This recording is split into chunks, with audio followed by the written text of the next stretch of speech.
اور محمد وآل محمد صلوات. اللهم صل على محمد وآل محمد.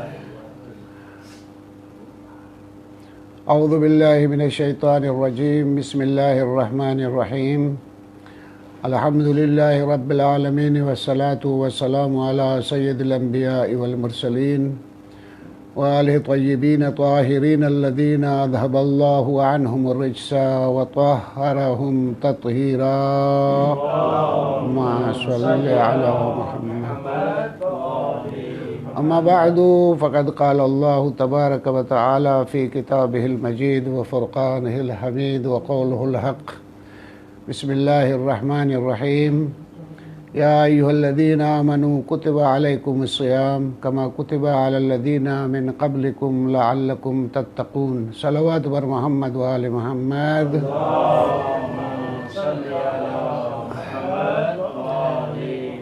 برادران ایمانی، ماہ مبارک رمضان، جس میں آپ تمام مومنین اللہ کے مہمان، جس کی رسمی طریقے سے آپ کو دعوت دی گئی اور ضیافت خدا کے لیے پروردگار عالم نے آپ کو بلایا ہے، تو اس میں پروردگار عالم آپ سے مخاطب ہے.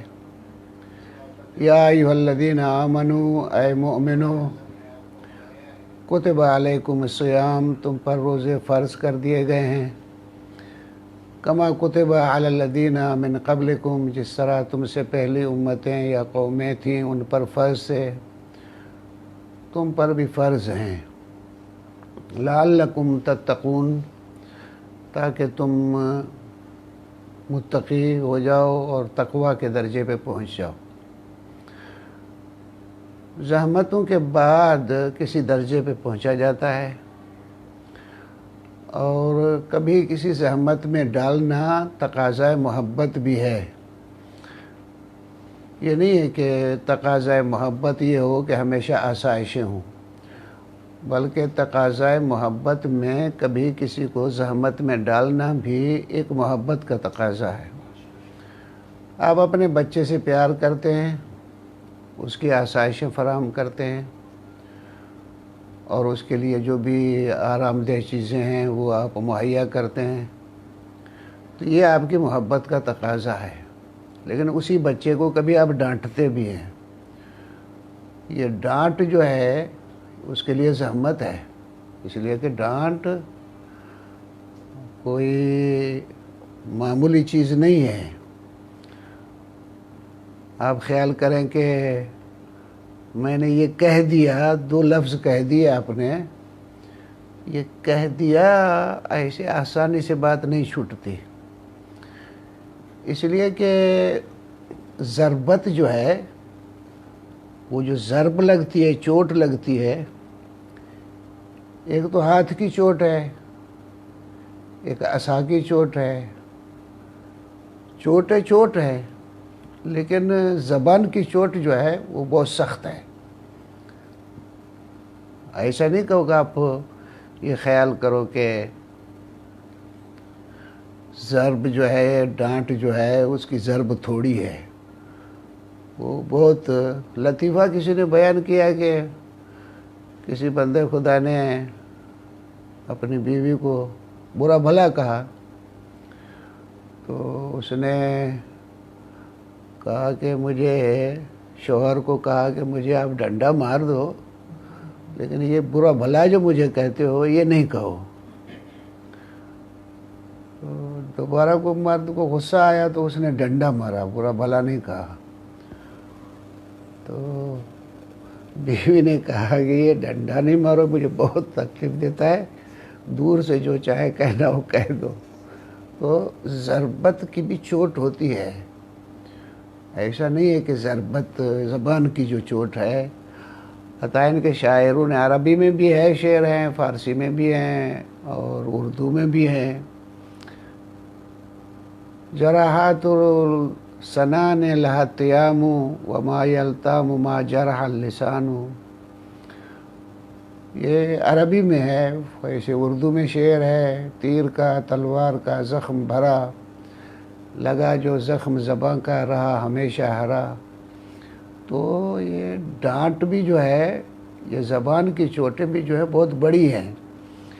تو یہ آپ ڈانٹتے ہو بچے کو، تو آیا آپ ہم کہہ سکتے ہیں کہ آپ نے پیار میں ڈانٹا ہے؟ جی ہاں، اس لیے کہ بچے کا مستقبل آپ کو اچھا تھا، اچھا لگتا تھا، اور اس بچے کو ادب سکھانا جو ہے وہ ضروری تھا، اس لیے آپ نے اس کو ڈانٹا بھی۔ تو یہ ڈانٹ اس کو ضرب لگائی، تو ہو سکتا ہے ضرب ہے۔ تو کبھی سختی جو ہے وہ بھی پیار کی علامت ہوتی ہے، ایسا نہیں ہے کہ پیار کی علامت نہیں ہے۔ یا آپ دوسری مثال دے دیں، آپ سخت اور جبری طریقے سے اس پہ آپ انجیکشن لگواتے ہیں، جبری طریقے سے بچے کو دوائیاں پلاتے ہیں، یا جبری طریقے سے کوئی آپریشن کرتے ہیں، تو یہ سب جبری طریقے تھے، یہ سب پیار کی علامتیں ہیں۔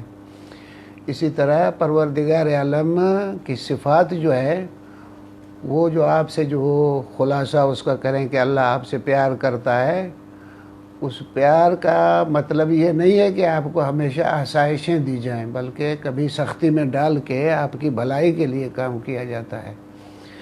تو انہی میں سے ایک یہ ہے کہ پروردگار عالم فرماتا ہے کتب علیکم الصیام، تم پہ روزے فرض کر دیے گئے ہیں۔ ابھی آپ محسوس کر جاؤ، یا آپ کی زبان میں کہو مائنڈ کر جاؤ کہ یہ خدا کیسا ہے جو ہم کو اتنی تکلیف اور زحمت میں ڈالتا ہے۔ کہا کہ یہ نہیں، یہ میں رب ہوں، پالنہار ہوں۔ جب میں پالنہار ہوں تو جتنے بھی لوگ آئے ہیں اس زمین پہ وہ میرے مہمان ہیں، ان کی سب کی میزبانی میرے پر ہے، سب کا رب میں ہوں۔ تو میری پالنا کا تقاضا یہ ہے کہ کبھی بعض زحمتیں دے کے ان کو بھلائی تک پہنچاؤں۔ تو ان زحمتوں میں سے ایک زحمت یہ ہے کہ کتب علیکم الصیام، تم پہ روزے فرض کر دیے گئے ہیں، جس طرح تم سے پہلوں پہ بھی، لعلکم تتقون، تاکہ تم متقی بن جاؤ۔ تو اصل ہدف متقی بننا ہے، اس کے لیے تم کو زحمتیں دینا ہے۔ اور اگر زحمتیں نہیں ہوں تو آپ کہہ دو تو پھر تو دنیا کے تمام دھندے چھوڑ دیں۔ آپ کوئی بھی فیلڈ لے لیں، آپ اس فیلڈ میں اگر زحمت نہیں کرتے تو وہ فیلڈ، وہ کام وہ نہیں چلے گا۔ آپ کی جاب ہے، اگر آپ اس جاب میں وہ زحمت نہیں کرتے تو وہ آپ کی جاب نہیں رہے گی۔ آپ کی ایک دکان ہے، اس دکان پہ جو زحمتیں ہیں فائدہ لینے کے لیے، اگر آپ وہ زحمتیں نہیں کرتے تو وہ آپ کو فائدہ بھی نہیں ملے گا۔ تو ہر فیلڈ میں جتنی زحمتیں ہیں ان زحمتوں کے بعد ہی نتیجہ پڑے گا۔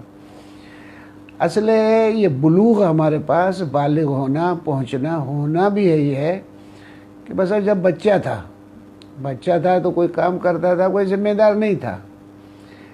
بلوغ ایسی عمر ہے جو ذمہ داری قبول کر لے، بالغ ہو گیا ہے، یعنی اب اس مقام پہ پہنچا ہے کہ وہ ذمہ داری قبول کر لے۔ مثلا آپ مجھے ایک پیسہ دے دیں، مثلا دے دو 1,00,000 روپیہ دے دو، تم جا رہے ہو مثلا خیر وہ فلاں کو دے دو، تو یہ آپ نے 1,00,000 روپیہ دے کے مجھے ایک امین سمجھا ہے اور ذمہ دار بھی سمجھا ہے کہ میں اس ذمہ داری کو پورا کروں۔ تو ایک بہت بڑی حیثیت ہے جو آپ نے مجھے دی ہے، ایک امین سمجھا ہے، مجھے امانت دار بھی سمجھا ہے، ذمہ دار بھی سمجھا ہے، یہ بہت سی چیزیں مجھے دی ہیں آپ نے۔ اسی طرح سے پروردگار عالم جب آپ بالغ ہوتے ہو تو بالغ ہونے کا مطلب یہ ہے کہ آپ اس مقام پہ پہنچے ہو کہ پروردگار عالم آپ کو ذمہ داروں کی لسٹ میں لے آئے کہ آپ ذمہ دار ہو۔ تو یہ آپ ذمہ داروں کی لسٹ میں جب آ جاؤ گے تو ذمہ داریاں پوری کرنے کے لیے جتنی زحمتیں ہیں وہ آپ کو اٹھانا پڑیں گی۔ اب یہ آپ کہہ دو کہ میں زحمتیں نہیں اٹھاؤں اور ذمہ دار رہوں، یہ تو میرے خیال میں کہ ہنسی کی بات ہے، ورنہ تو کوئی نتیجہ خیز بات نہیں ہو سکتی۔ تو پروردگار عالم نے یہ ماہ رمضان میں شہر اللہ ہے، اللہ کا مہینہ ہے، مگر کہہ سکتے کہ دوسرے مہینے کسی اور کے ہیں، سب مہینے اللہ کے ہیں۔ یہ نہیں کہ کوئی، عرض کر رہا ہوں، کوئی اور مہینہ کسی اور کا ہو، یہ بھی اللہ کا مہینہ ہے۔ دوسرے مہینے بھی اللہ کے ہیں، تو سب مہینے اللہ کے ہیں، کس کا نہیں ہے۔ یہ خصوصی طریقے سے عرض کر رہا ہوں کہ اگر آپ تھوڑا سا اس کی طرف توجہ دیں کہ آپ جب کاشت کرتے ہیں زمین کو، مثلا گندم کو کاشت کرتے ہیں، تو گندم کاشت ہوتی تو زمین میں ہے، لیکن اس کا بھی ایک موسم ہوتا ہے۔ موسم ہوتا ہے یعنی ٹائم پیریڈ ہوتا ہے، ٹائم پیریڈ ہوتا ہے یعنی وقت ہوتا ہے۔ آپ اگر گندم کو اس ٹائم پیریڈ اس وقت میں کاشت کریں گے تو اچھی فصل لیں گے آپ۔ اگر اس ٹائم پیریڈ میں آپ نے اس کو کاشت نہیں کیا ہے تو پھر تو آپ اچھی فصل نہیں لے سکتے۔ تو یہ ٹائمنگ اور وقت کا اثر، اس کو آپ دیکھیں گے جب آپ کی فصلیں ہوتی ہیں کہ یہ گندم کا زمانہ ہے، یہ چاول کا زمانہ ہے، یہ آم کا زمانہ ہے، یہ باجرے کا زمانہ ہے۔ ہر ایک کا زمانہ ہے اور ہر ایک کو اس کے زمانے میں انجام دیا جائے۔ اوقات نماز کے لیے بھی اسی انداز سے ہے کہ یہ نمازوں کا ٹائم جو ہے، یہ پیریڈ ہے، یہ وقت ہے، اسی سے آپ نتیجہ لے سکتے ہیں۔ اسی طرح سے خاص عبادتوں کا ایک پیریڈ، ایک وقت پروردگار عالم نے ماہ مبارک رمضان میں، جس میں ضیافت خدا کا نام دے کے تعبیر کیا ہے کہ اس میں آپ مہمان ہو، یعنی یہ موسم ہے ایک۔ جس طرح نماز کو آپ اگر اول وقت میں پڑھو تو اس کا نتیجہ اور ہے، اس کو نماز کو چھوڑ دیں آپ۔ مثلا آپ گندم کو کاشت کرو، جو پہلا زمانہ ہے اس میں، جو ادھر سے زمانہ آیا اس میں، تو اس میں کاشت کا نتیجہ کیسا ملے گا آپ کو؟ اچھا ملے گا نا۔ لیکن اگر دیر سے کاشت کریں آپ، کاشت تو ہو جائے گی، ہو سکتا ہے گندم نکل بھی آئے، ہو سکتا ہے گندم آ بھی جائے، لیکن وہ نتیجہ نہیں ملے گا جو اول وقت میں، جس کو وقت پہ جو پہلا وقت تھا آپ نے جو کاشت کیا تھا، وہ آپ کو نتیجہ ملے۔ تو یہ برکت کی معنی یہی ہے کہ جو نتیجہ اچھا دے، یعنی یہی ہے شہر اللہ، یہ اللہ کا مہینہ ہے، شہر البرکہ ہے، برکت کا مہینہ، یعنی موسم ہے یہ ایک خاص۔ یہ اللہ کو، پروردگار عالم کو معلوم ہے، مجھے معلوم نہیں ہے۔ آپ تو محسوس کرتے ہیں گندم کے زمانے کو کہ یہ پیریڈ ہے، یہ ٹائم پیریڈ ہے، یہ وقت ہے۔ مثلا عرض کروں گنے کے کاشت کا زمانہ، چاول کے کاشت کا زمانہ ہے، آپ کسان لوگ جانتے ہیں۔ یہاں جو اللہ سے واسطہ رکھتے ہیں وہ بھی ان اوقات کو، قیمتوں کو جانتے ہیں۔ جس طرح کسان وقت کو غنیمت سمجھتا ہے، اسی طرح سے جو اللہ کے بندے ہیں خاص، وہ ان پیریتوں کو غنیمت سمجھتے ہیں۔ اور جن کو کچھ لا ابالی لوگ ہیں تو وہ عرض کر رہا ہوں کہ عطا کاشتکار بھی جو ہے لا ابالی، وہ نتیجہ اچھا نہیں لیتے۔ اسی طرح عبدیت اور بندگی میں بھی جو لا ابالی لوگ ہیں وہ اچھا نتیجہ نہیں لیتے۔ اچھے نتیجے لینے کے لیے یہ پروردگار عالم نے، یہ ماہ مبارک رمضان ہے، یہ موسم ہے، موسم عبادت ہے۔ پروردگار عالم نے یہ ایک خاص، عرض کر رہا ہوں کہ تربیت کا مہینہ بنایا۔ صلوات پڑھے ذرا بآواز سے بلند۔ تو کلی طریقے سے پروردگار عالم، عرض کر رہا ہوں کہ آپ کو ایک مختار مخلوق بنا کے بھیجا ہے۔ آپ میری طرف توجہ دے رہے ہیں یا نہیں؟ پروردگار عالم نے آپ کو ایک مختار مخلوق بنا کے بنایا ہے۔ یہ بہت اچھی بڑی چیز ہے۔ مختار مخلوق کی معنی کل بھی میں بتا چکا، اور اس پیسے میں ویسے بھی کی، بہت ساری باتیں وہ نہیں کرتا، لیکن تھوڑا سا شمع دے دوں آپ کو تاکہ میں آپ کو بات کو آگے بڑھا دوں۔ مثلا جانور ہے اپنے ارادے سے چلتا ہے۔ ایک چڑیا کو لے لیں آپ، ایک بکری کو لے لیں، ایک گائے کو لے لیں، اپنی مرضی سے چلتی ہے۔ وہ جا کے اپنی مرضی سے جا کے کہیں چھاؤں میں جا کے بیٹھتی ہے، اب مرضی سے جو پانی ہے اس کو پیتی ہے، جو کھانے کی جگہ ہے مرضی سے کھاتی ہے۔ یہ اپنی مرضی سے چلتی ہے۔ اس کو ہمارے منطقی زبان میں کہتے ہیں متحرک بالارادہ، یعنی اپنے ارادے سے چلتے ہیں یہ جانور جو ہیں، ٹھیک ہے، اپنے ارادے سے چلتا ہے۔ لیکن درخت اپنے ارادے سے نہیں چلتا ہے۔ کبھی درخت یہ نہیں کہہ سکتا کہ میں آج اتنا اگوں آج نہ اگوں، اس کے پاس ارادہ ہے ہی نہیں۔ وہ قہری طریقے سے، جو تکوینی طریقے سے، یعنی خلقتی طریقے سے جو پروردگار عالم نے اس کو بنایا، اس پہ چلنا ہے۔ ایک روٹ ہے اس پہ چلے جا رہے ہیں، روکنا نہیں ہے اس کو، وہ قہری طریقے سے ہے۔ لیکن یہ جانور جو ہے یہ اپنی مرضی سے چلتا ہے، پھرتا ہے، بیٹھتا ہے۔ چڑیا کو دیکھو اڑتی ہے، درخت پہ بیٹھتی ہے، پھولوں پہ بیٹھتی ہے، یہ سب کام کرتی ہے۔ اسی طرح جب انسان کے پاس آتے ہیں مگر یہ ہے کہ دو پیر ہیں تو یہ بھی اپنی مرضی سے چلتا ہے۔ تو پھر جانور میں اور انسان میں فرق کیا ہوگا؟ جانور اپنے ارادے سے تو چلتا ہے، لیکن جانور کو اگر پیاس لگے کبھی یہ نہیں کہہ سکتا کہ آج پانی نہیں پیتا، قہری طریقے سے جائے گا پانی کی طرف، ڈھونڈے گا، نہیں ملے وہ اور بات ہے، لیکن وہ اس کو پیاس لگے گی جا کے پانی پیے گا۔ اسی طرح سے اس کو بھوک لگے گی، چرنے کی طرف نکلے گا، جہاں چارہ ملے گا وہاں کھائے گا۔ ایسا نہیں ہے کہہ دے کہ آج یہ سامان میرے سامنے چارہ ہے اس کو چھوڑ دیتا ہوں، یعنی ارادے سے چلتا ہے لیکن ارادے کرنے میں بھی مجبور ہے۔ یعنی پانی پینے کا جو اس نے ارادہ ہے اس کو پیاس نے اندر سے دھکا دیا، جا پانی پی، بھوک نے اندر سے دھکا دیا، جا کھا۔ اب یہ کبھی نہیں ارادہ کرتا تھا آج یہ کہہ دے گا آج میں نہیں چرتی گھاس، سامنے گھاس ہے میں نہیں چرتی، سامنے پانی ہے آج میں نہیں پیتا، نہیں، ایسا نہیں کر سکتا جانور۔ لیکن انسان کے سامنے آپ دے دو، پانی دے دو، کہا کہ ذرا پی لو، کہا کہ نہیں پیتا، کہ کیوں؟ کہا کہ روزہ ہے۔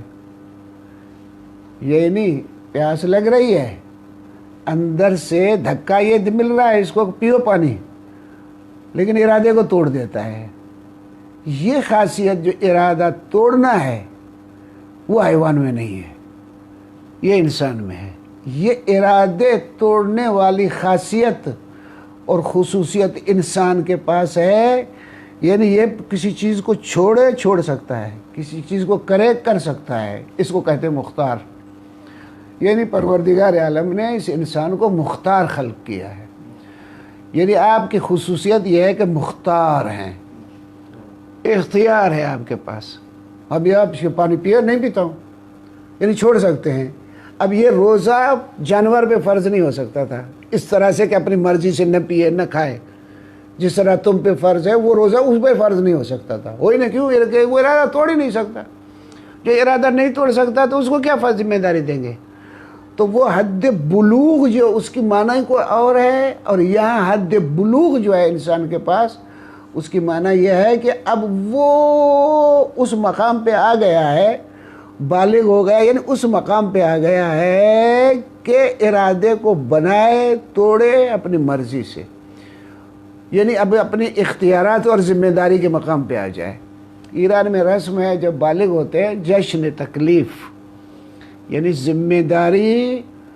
اسکولوں میں بچے پڑھتے ہیں تو جب عرض کرو جب بچہ بالغ ہو جاتا ہے تو اسی اسکول میں ایک جشن مناتے ہیں بالغ ہونے کا، کہ اب یہ ذمہ داری تک پہنچ گیا ہے۔ یعنی آپ خود دیکھو کہ پروردگار عالم آپ کو ذمہ دار بنا رہا ہے۔ آپ کو اگر کسی جاب کے آرڈر ملے تو کتنے خوش ہوتے ہیں آپ؟ تو جواب تو دو یار، ہاں بہت کیوں خوش ہوتے ہیں؟ ایک ذمہ داری ملی ہے، یعنی یہ آرڈر نتیجہ ہے اس بات کا کہ یہ کام جو تمہارے حوالے کیا گیا ہے اس کے تم اہل ہو، یعنی یہ گواہی ہے اس بات کی کہ یہ کام جو تمہارے حوالے کیا گیا ہے یہ تم اس کے اہل ہو، یعنی تمہاری اہلیت کی گواہی ہے۔ تو تمہیں اگر یہ دنیا میں ایک آرڈر ملتے ہیں، احکام ملتے ہیں، ان احکام کو ایک ذمہ داری کے طور پہ ہو خوش ہو کے ناچ کے اس آرڈر کو دنیا کو دکھاتے ہو۔ اسی طرح پروردگار عالم کی طرف سے اگر تمہیں ذمہ داریاں ملیں تو پھر میرے خیال میں تو بہت بڑا خوش ہونا چاہیے کہ خداوند عالم نے مجھے یہ سمجھا ہے میں ذمہ دار ہوں اور مجھے ذمہ داریاں دے رہا ہے اور میں ذمہ داریاں نبھاؤں گا۔ ایک بہت بڑی فضیلت ہے یہ۔ صلوات پڑھے ذرا آواز سے پڑھو۔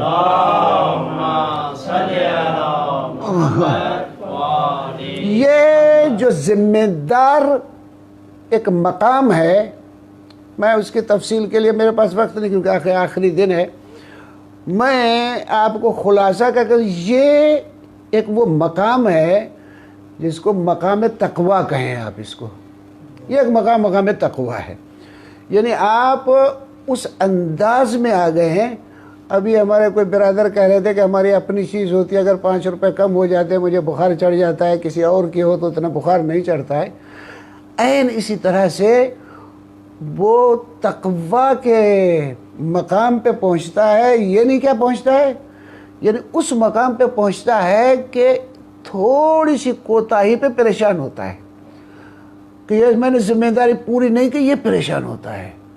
ذمہ داری نہ وہ کی طرف وہ بھاگتا ہے۔ پیغمبر اکرم صلی اللہ علیہ وآلہ وسلم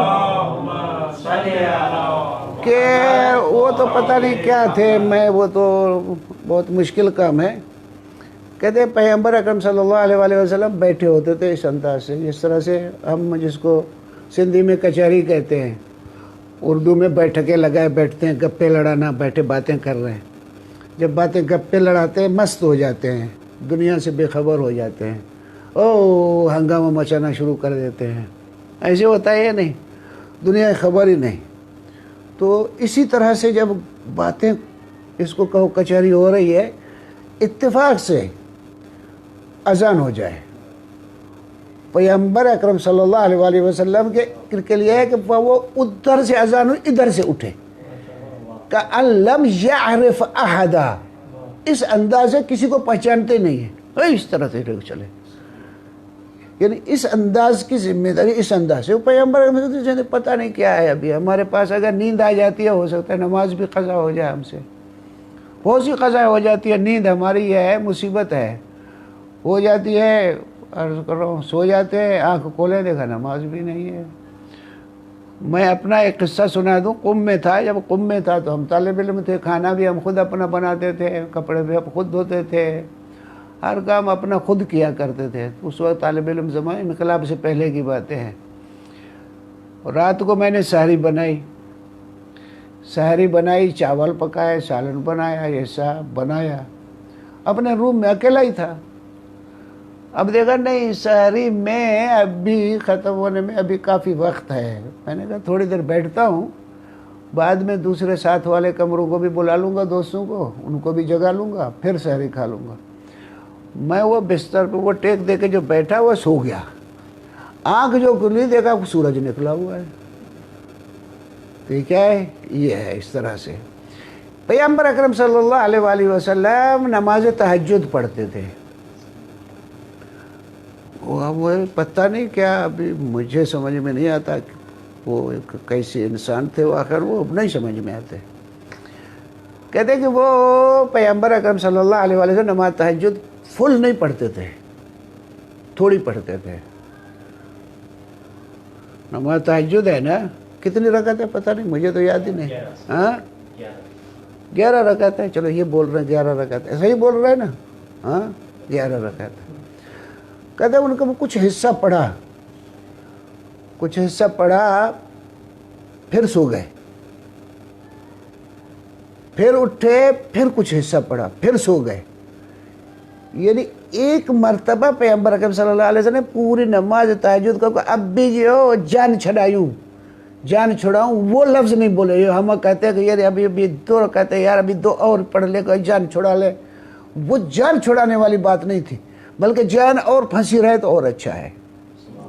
اس انداز سے کہ پیغمبر اس انداز سے وہ کچھ پڑھی پھر سو گئے، پھر اٹھے پھر دوسری پڑھی، پر پتہ نہیں کتنی مرتبہ وہ مجھے یاد نہیں ہے، یعنی چند مرتبہ سوئے پھر اٹھے پھر نماز تہجد، اس طرح سے اتمام نماز تہجد ہوتی ان کی۔ تو یہ ایک مقام ہے، عرض کر رہا ہوں، عبدیت و بندگی کا و تقوی کا، وہ سب کو خداوند عالم اسی طرف لے جانا چاہتا ہے۔ کس طرف لے جانا چاہتا ہے؟ اسی طرف لے جانا چاہتا ہے۔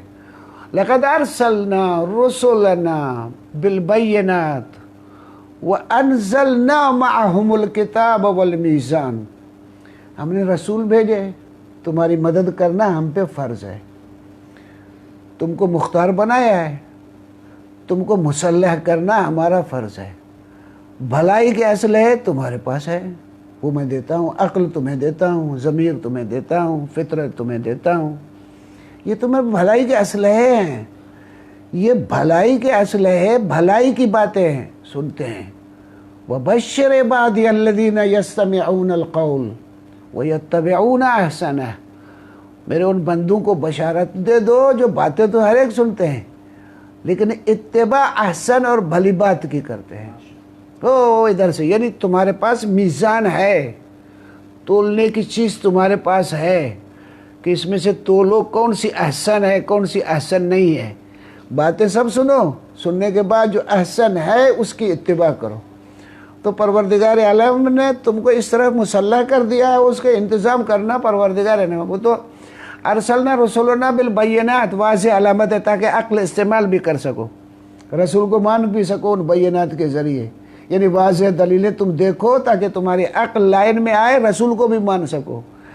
ایسا نہ ہوگا ایک مرتبہ رسول ہو سامنے کا کہ تم نے مالی حاضر رسول یاکل الطعام ویمشی فی الاسواق، یعنی یہ کل ہمارے ساتھ بازار میں پھر رہا تھا، کل ہمارے ساتھ، آج رسول کیسے ہو گیا؟ ایسی الٹی سیدھی باتیں ہانکنا نہ شروع کر دو، بلکہ وہ ایک معرفتی ذہن تمہارے پاس ہو تاکہ ان بینات کے ذریعے تم رسول کو پہچان لو۔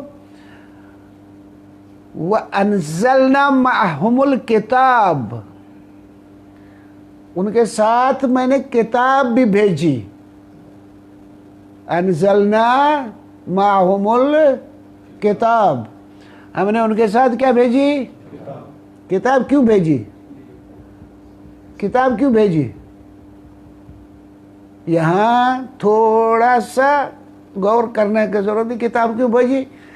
یہ سب ارسلنا رسولنا بالبینات وَأَنزَلْنَا مَعَهُمُ الْكِتَابَ، ان کے ساتھ کتاب نازل کی، لِيَقُومَ النَّاسُ بِالْقِسْطِ، ایک انسان خود بخود ایک معاشرہ عدالتی قائم کر سکے، خود عدالت پہ کھڑے ہو جائے، یعنی خود ایک ذمہ دار فرد بن سکتے ہیں۔ میرے نظر میں وہی جو ایک مقام تقویٰ ہے وہ اس میں قسط بھی ہے، عدل بھی ہے، فرائض ذمہ داری پورا کرنا ہے، برائیوں سے بچنا، تاکہ اس انسان کو اس لیول پہ لے جائے مختار انسان بنے خود۔ ہاں یہ نہیں ہے کہ رسول آپ کو آ کے گلے سے پکڑ کے بھلائیاں کرائے، جی نہیں، خدا نے بھی یہ نہیں بنایا ہے، خدا نے بھی تم کو مختار بنایا ہے، کیونکہ میں بھلائی برائی تم کو بتاتا ہوں، یہ زہر ہے،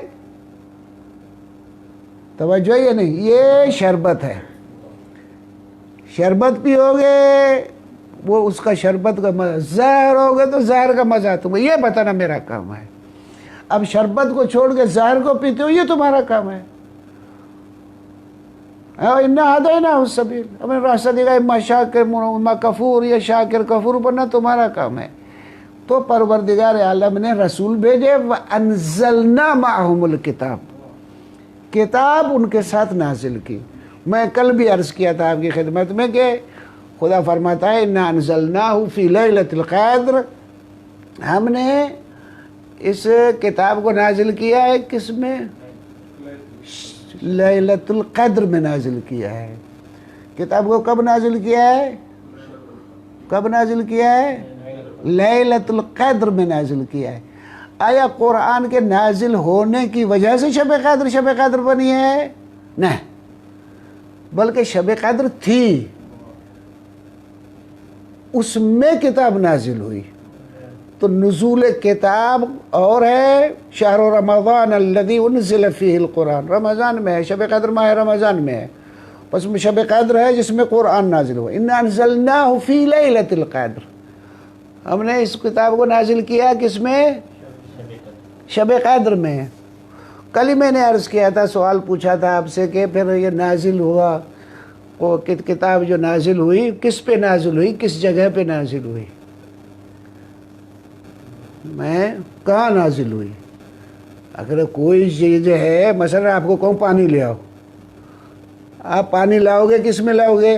گلاس میں لاؤ گے، کسی ظرف میں لاؤ گے، چھنی میں لاؤ گے کیا؟ یہ بھی چھنی نہیں ہو سکتی، بلکہ ایسا ظرف لاؤ گے جو پانی کو لے بھی سکے، اس کو محفوظ بھی کر سکے، تو ایسے ظرف چاہیے۔ تو ہم عقلی لحاظ سے کہ قرآن نازل ہوا، نازل تو ہوا، کہاں نازل ہو؟ یہ اپنی جگہ پہ سوال ہے۔ پھر یہاں سے میں آپ کو زحمت دی تھی، کل بھی یاد ہوگا آپ کو، کہ معنی عصمت، معصوم کون ہوتا ہے؟ معصوم کی معنی عام طریقے سے یہ کہا جاتا ہے کہ جو گناہ نہیں کرے. خوب اگر جو گناہ نہیں کرے اگر وہ معصوم ہے تو پھر بہت سارے معصوم ہیں. میرے خیال میں آپ 14 گنتے ہیں. کیوں گنتے ہیں؟ اگر میں یہ کہہ دوں حضرت ابوالفضل بھی معصوم ہے تو کیا کہو گے آپ؟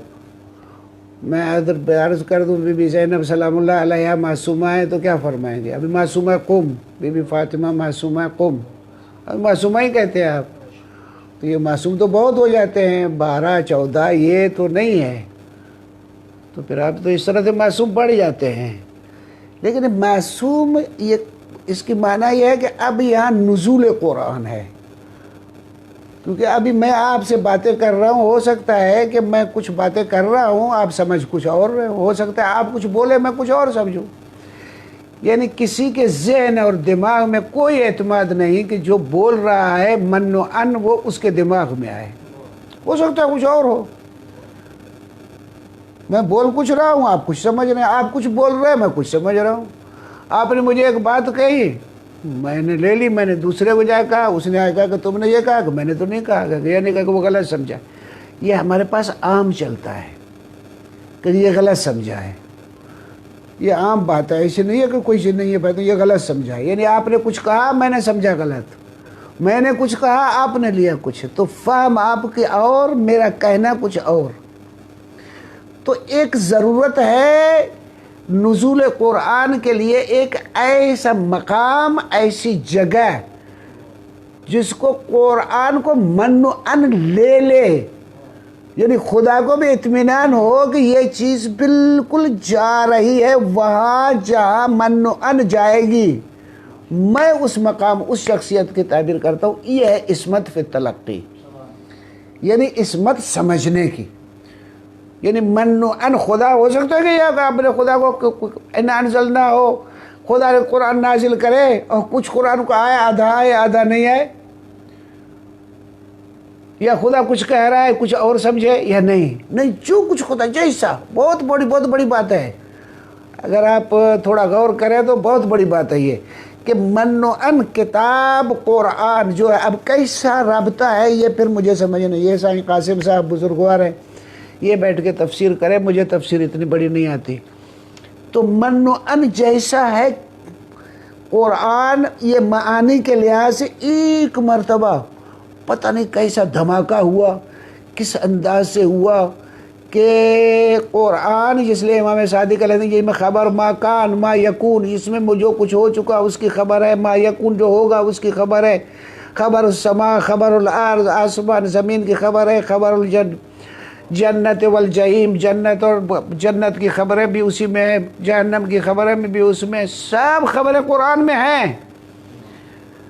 تو آپ تھوڑا سا بولو، آپ کے پاس کوئی ایک علم ہے، اس کے لیے تھوڑی سی باتیں اگر کرو تو پتہ نہیں کتنی کتابیں لکھی جاتی ہیں. آپ کے پاس خبر جو کچھ گزر چکا ہے، اگر ہسٹری آپ کے پاس ہو جو کچھ زمانے میں گزر چکا ہے آپ کے پاس، تو تاریخی معین ہے.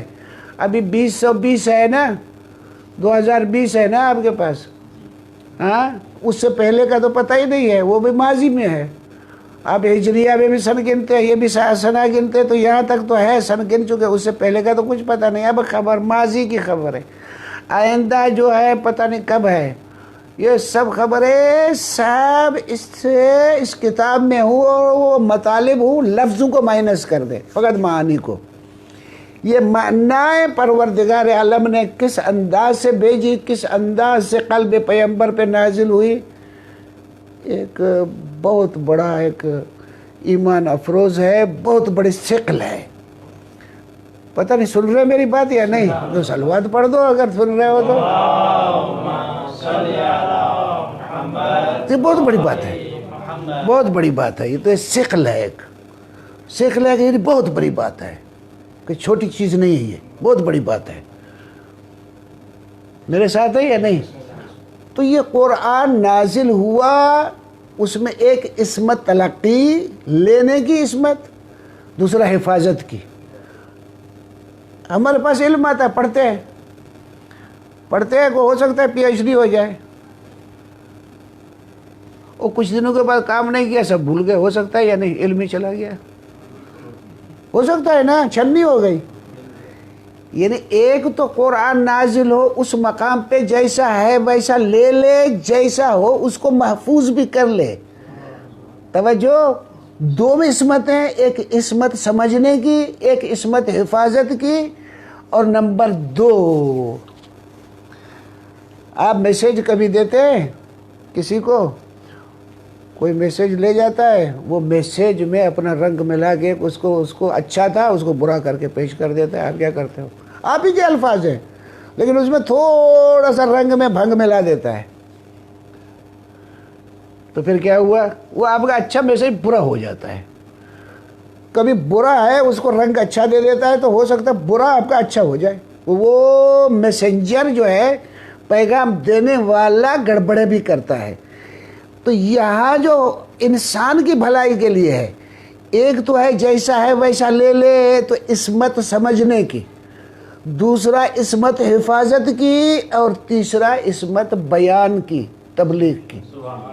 یعنی جو اللہ نے کہا وہی کہنا ہے، اپنی مرضی بیچ میں نہیں ڈالنا ہے اس میں۔ ہاں، یہ ہے عرض کرو اِنَّا أَنزَلْنَاهُ فِي لَيْلَةٍ، کہ یہ قرآن وہاں نازل ہوا ہے۔ وَأَنزَلْنَا مَعَهُمُ الْكِتَابَ وَالْمِيزَانَ، یہ ہے نزول کتاب۔ اِنَّا أَنزَلْنَاهُ فِي لَيْلَةِ الْقَدْرِ، یہ بہت بڑا واقعہ جو ہے۔ پتہ نہیں میری بات سن رہے ہیں آپ لوگ؟ نہیں ہیں، نہیں لگتا ہے سنتے نہیں ہو آپ لوگ، صلوات ہی نہیں پڑھتے ہیں۔ اللہم صلی علی محمد۔ تو یہ بات بتاؤ کہ بہت بڑی بھاری چیز ہو یا ایسی معمولی چیز ہے؟ جواب تو دو۔ بہت بڑی ہے یہ نزول قرآن، بہت بڑا بھاری قصہ ہے۔ خود قرآن خود ایک بھاری چیز ہے، جہاں نازل وہ خود ہی ایک بھاری چیز ہے، جہاں نازل ہو وہ خود ایک بھاری چیز ہے۔ وزن آپ اس طرح سے تولو جس طرح آپ کے پاس یہ وزن معنوی ہے، ایک قسم کا ثقل ہے، بہت بھاری ہے۔ تو یہ کتاب جس میں جو کچھ ہو وہ سب ہو، میرے ساتھ ہے یا نہیں؟ وہ تتمہ جو ہے نا، پیغمبر اکرم آپ کا اہتمام جو کیا، پیغمبر نے آخر میں یہ کہا کہ انی تارک فیکم الثقلین، میں تمہیں دو بھاری چیزیں چھوڑے جا رہا ہوں۔ ایک بھاری چیز قرآن جو اس قسم کا نازل ہوا۔ اب یہ تمام بحثیں جو ہیں وہاں بھی چلیں گی کہ وہاں بھی جو چھوڑنے کے لیے اللہ نے جو چھوڑا تھا اس کے لیے بھی عصمتیں اس قسم کی چاہیے تھی، تو پیغمبر بھی جس کے پاس چڑھیں گے کہ اس قسم کی عصمتیں ان کے پاس بھی چاہیے۔ تو پیغمبر ایک ثقل ہے، بہت بھاری چیز ہے، اسی طرح کتاب بہت بھاری چیز ہے۔ اس کے بعد جو ہے جو بھاری چیز ہے وہ یہ ہے۔ توجہ ہے یا نہیں؟ تو یہ ماہ مبارک رمضان ایک فصل ہے، ایک زمانہ ہے دعاؤں کا، اللہ کی ضیافت کا۔ میرے خیال میں امام رضا علیہ السلام سے پوچھا گیا کہ یہ لیلۃ القدر خیر من الف شہر، یہ شب قدر 1000 مہینوں سے افضل ہے۔ اس کا کیا مطلب ہے کہ اس رات کی عبادت وہ 1000 مہینوں کی عبادت سے بہتر ہے۔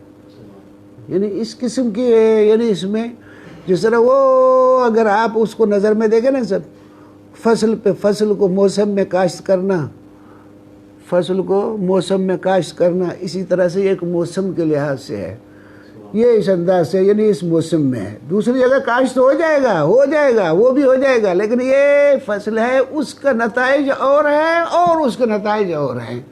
صلوات پڑھے تو ربا ہوا سے بہرحال ماہ مبارک رمضان جس میں روزے فرض کر دیے گئے ہیں، اس میں پیغمبر اکرم صلی اللہ علیہ وآلہ وسلم کا خطبہ جب اب وہ جو شعبان میں جو مولا علی علیہ السلام نے نقل فرمایا ہے، مولا علی سے امام رضا علیہ السلام نے نقل فرمایا، اس میں یہ لفظ ہیں، اس میں پیغمبر اکرم صلی اللہ علیہ وآلہ وسلم قد اقبل الیکم شہر اللہ،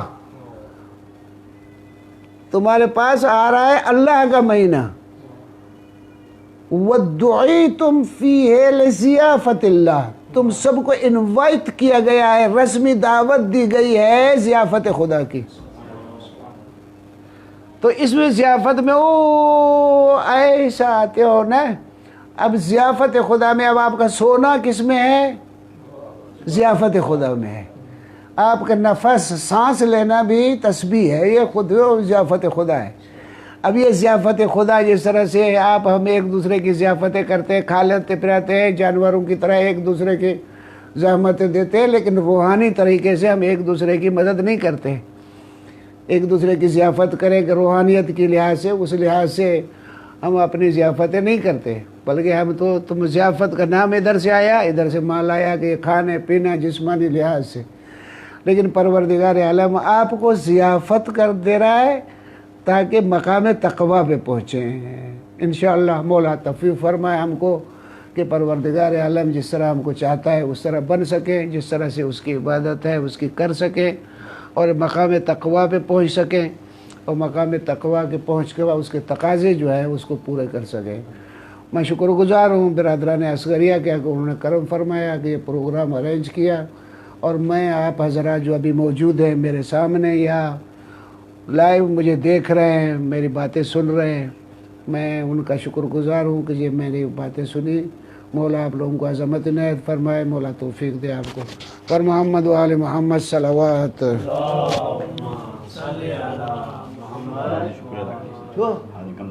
ہاں اچھا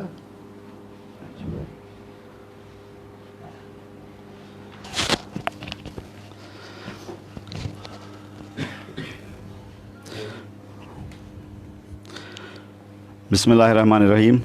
السلام علیکم ورحمۃ اللہ وبرکاتہ.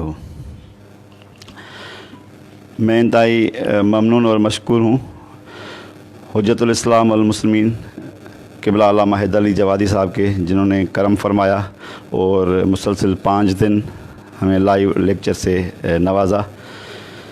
انتہائی بافکر درس سے ہم اور بہت سارے لوگ فیضیاب ہوئے. میں دیکھ رہا تھا کہ ہمارے جو پہلا لیکچر تھا آج تک اس کے آلموسٹ 1800 ویورز جو ہے ہو چکے تھے، اور میں سمجھتا ہوں کہ